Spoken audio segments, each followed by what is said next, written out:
Hey guys, it's Mike here and welcome to another video in which I'm going to be discussing a heavily requested fan topic that I've received over the years that has to do with Vegeta, and more specifically a question revolving around his level of power throughout the Buu saga. And that question is, did Vegeta retain the Majin boost after he died, sacrificing himself in a vain attempt to defeat Fat Buu? Well, in this video, I'm going to discuss that. However, before I begin, if you're new to this channel, consider subscribing and enabling all notifications so you can stay up to date with all my future videos. Additionally, make sure to leave a like, share the video out, stay until the very end of the video. All of that helps for this channel to be able to be more promoted, more seen, and, of course, if you watch in the first hour, you're the real hero. But with that being said, guys, let's get into the video. So let's begin with the whole Majin situation itself, because this is something that's going to play a major factor and component in just how powerful Vegeta not only became, but if he did in fact retain this. For those who remember, in the Buu saga of Dragon Ball Z, Vegeta purposely allowed Babidi and Dabura to pick up within the evil tendencies that existed within his soul, which were compelling him to get a increased power-up from Babidi that he saw his minions of Spopovich and Yamu, as well as Pui Pui and Yakan to an extent, getting in order to raise their powers well beyond what they had normally been able to do. And you can even possibly make the argument that Dabura himself was another character who was much like this. We don't really know how powerful Dabura was before the Majin boost. However, I did discuss how powerful he was afterward and if he could defeat Super Perfect Cell in a video in the top right corner. First of many to come, don't worry about that. At this point, what ends up occurring was that instead of Dabura fighting Gohan and the others himself, he said that they could use Vegeta instead to get all the energy needed for Majin Buu. And so what he ended up doing was having Babidi go within Vegeta's mind and in turn take him over as his slave, or at least he thought a compelling one, until later on we saw that he would go on to resist that. During this point, Babidi said something very important when it comes to the power of the Majin boost. And I even explained this even more in depth in another video you could see in the top right corner about how the Majin boost works. However, with regard to that, Vegeta not only had some kind of arbitrary magical boost given him, but instead, what actually occurred is that when Babidi took over his mind, or, tried to, what ended up occurring was that Babidi then unleashed his hidden power. He released whatever latent hidden power was still within Vegeta's body at this point that he couldn't achieve or bring out through pure training, very much akin to what we saw with Gohan in the Cell saga of Dragon Ball Z, specifically when he tapped in that hidden power at will against Cell, and he brought it out to the surface so that he could overcome his current limits, which is very similar to what we saw that Guru did on Namek. And it is quite similar also to what we saw the Elder Supreme Kai do to Gohan later on in the arc. However, that one is said to be even going far beyond their limits of traditional unlocking, and as a result, that is the superior version of releasing someone's latent potential. Unless we're counting Dragon Ball Super, and then you could just wish for it to happen on the Dragon Balls, I guess. But nonetheless, what ends up occurring next is that Vegeta became Majin Vegeta, and his power increased from being weaker than Super Saiyan 2 Goku to being on par with him. As Goku even pointed out right here, incredible. I thought my training in the other world was tough, but it looks like you're about as strong as I am. You must have trained even harder than I did. Which Vegeta responds, I may have trained even harder than you, but you're still stronger than I am. No matter what I do, there's always been a constant gap between the two of us, which is obviously really debatable considering there were sections of the story where Vegeta was far more powerful. But nonetheless, it became clear when I saw you fighting Babidi's monster, which is a reference to when Goku became a Super Saiyan 2 against Yakan, and then blew him up in the process.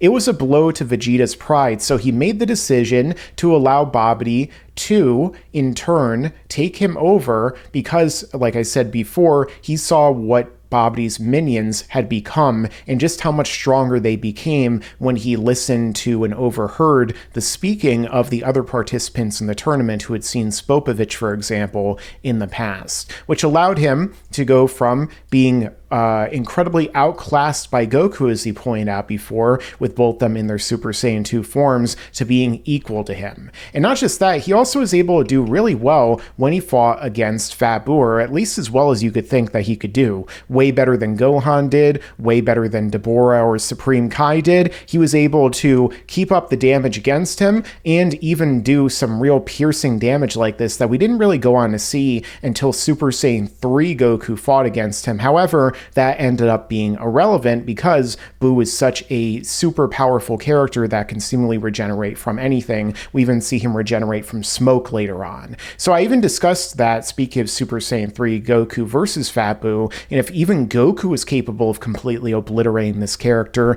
in another video in the top right corner. But this is what led Vegeta in his desperation to try and eliminate Buu, and also to make up for everything that he had done to sacrifice himself with his final explosion in the final atonement. Because after all, it was Vegeta's fault that Fat Buu was released in the process, because of his fight with Goku that he refused to see beyond, because that was the sole focus of his existence at that point in time, so much so that he allowed himself to fall under Babidi's spell, and then in turn, he decided to try and make up for it by destroying Buu. However, he was unaware of just how powerful Buu's regeneration was, and as a result, even though he was able to do way more damage to Buu than anyone else had done up until later in the story when he fights against Gotenks, what occurred was that Vegeta died in the process during this fight, and what then happened was that Buu still regenerated and came back just as powerful as he was before,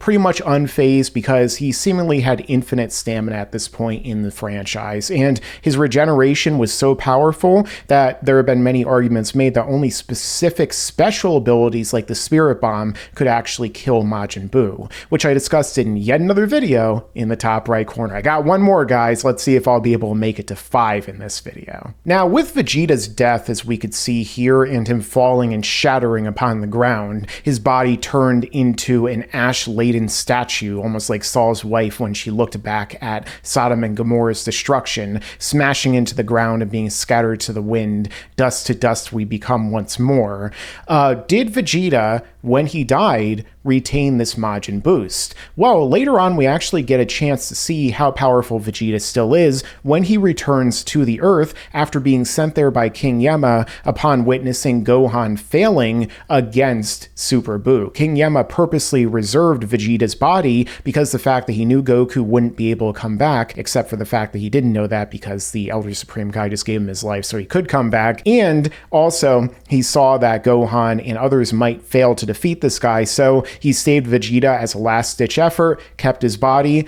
and then he sent him back. Now, Vegeta was readily admitting that he stood no chance against Super Buu. He even told Baba that it was okay that she stood behind. He's just postponing his own death once more. He knows that he's never going to be able to stand a chance against Super Buu with Gohan absorbed, let alone, and the only way they would be able to stand any chance is after Goku goes and tries to fuse with them. Goku actually acknowledged that Vegeta is a really powerful fighter, and so too does Super Buu. He says right here, as you could see, when he's flying toward Goku, sensing the power of Vegeta on display, he actually says, "Oh, another strong person has shown up, but the two together still don't scare me." So he is still recognizing the power of Vegeta being really great, but at the same time, he's not necessarily saying that, he stands any chance whatsoever. But either way, Goku and Vegeta go on to fuse into Vegeto, and the two of them fighting together are easily able to annihilate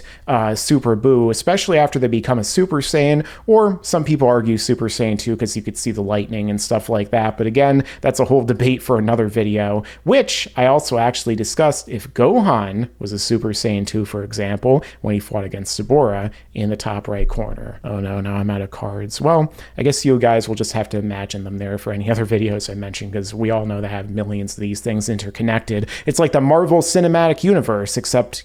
hopefully still good. Now, after Vegito allowed himself to be absorbed by Super Buuhan so that he can go inside of Boo's body and in turn try and release the different shells, the different people who are absorbed within him so that he could go back to his base form. There's never really any implication that Vegeta is weaker than before. There's no real indication that he lost any power he did when he was Majin Vegeta. And, as Goku pointed out, together, they still didn't really stand much of a chance against just base Super Boo, which we see a little bit more of when Boo goes inside the body. Now, with that being said, there actually is a filler scene, which could imply that Vegeta got actually more powerful when he died, which ties into the whole theory that in the anime version, characters, when they die, specifically Saiyans, may actually get Zenkai boosts either when they return to life, so in the case of Goku coming back to life in this arc, and Vegeta, getting a one-day visit, or just,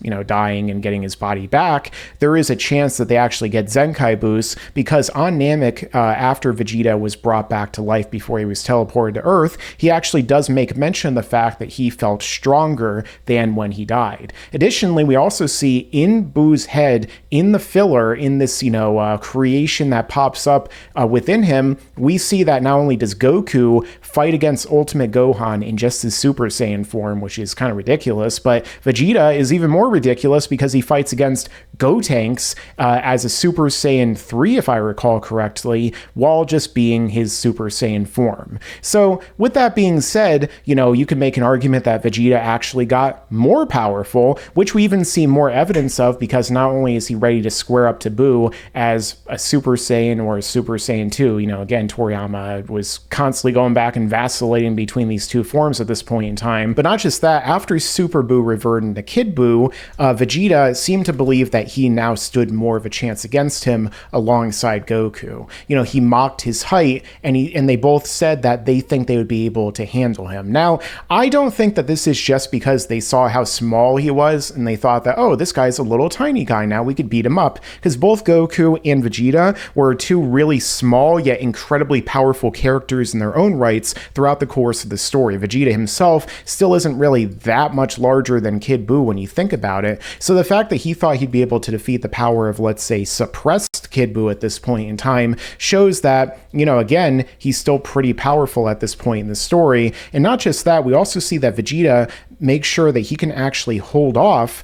Kid Boo versus Goku for not just 1 minute, but even longer. As we see the two of them fight, Vegeta actually does more damage to Kid Boo than he did against Fat Boo earlier on, because when Vegeta did his final explosion, as we could see happening right about here, where you could see that he blew himself up, Boo was left over in chunks that were on the ground, as you could see Piccolo looking at right here, which allowed him to easily reform in these little mini Boos that turned into the big Fat Boo. However, in the case of Kid Boo, we see that Vegeta blasts him with what appears to be possibly some kind of either Final Flash type of attack, Final Crash, and he hits him, and not only does he blast off his legs, but then he uses Vegeta's technique, which actually seems to be the most effective he's ever used, because he turns Boo into